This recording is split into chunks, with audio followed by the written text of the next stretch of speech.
Who's the chief regulator of the banking system? The Federal Reserve and the Federal Reserve Chairman. Did they perceive that there were problems coming down the line?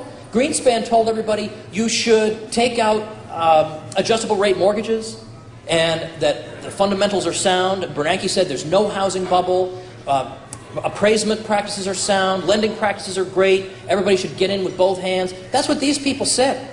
Greenspan, this guy's supposed to be like in charge of everything. We're supposed to just bow down in front of this guy. He's the wise planner, the former saxophone player turned Federal Reserve Chairman. We're supposed to say, oh my gosh, Alan, you know what interest rates should be. We're too stupid to decide them on our own. You better tell us what it is. And the thing is, he would say things like, I'm not kidding, he would say things like, I had this feeling in my gut, and so I decided to lower interest rates by 25 basis points. A feeling in his gut? And meanwhile, you got people who practically worshiped this guy. You remember the story of Stephen Glass? He was a reporter for the New Republic magazine, and they made this wonderful movie about him, Shattered Glass, because he used to just make up his stories. He invented the stories. People would say, gosh, how does he break all these fascinating stories? Because he invented them. He just made them up. They didn't actually occur. So one of the stories that he invented was that some Wall Street investors had built a shrine to Greenspan with flowers and candles and an image of Greenspan, and they would gather together and meditate there. Now that was a made-up story, but the point is nobody noticed that was a made-up story. People thought, yeah, that seems plausible. That is creepy. I mean, this is what we are taught, the type of disgusting, superstitious reverence we are taught to have for these people.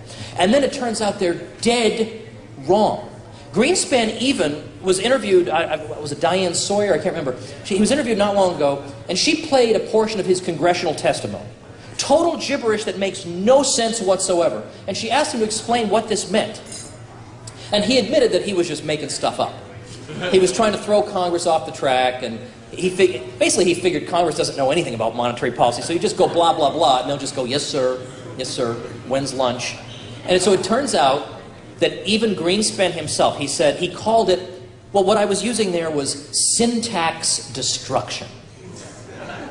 So he's even got his own weirdo phrase for it.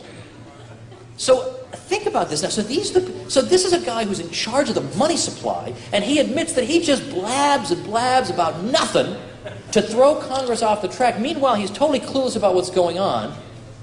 And we're supposed to repose our confidence in these people. And that you and I, who are skeptical of this, there's something wrong with us. We must be antisocial or something if you don't like Alan Greenspan.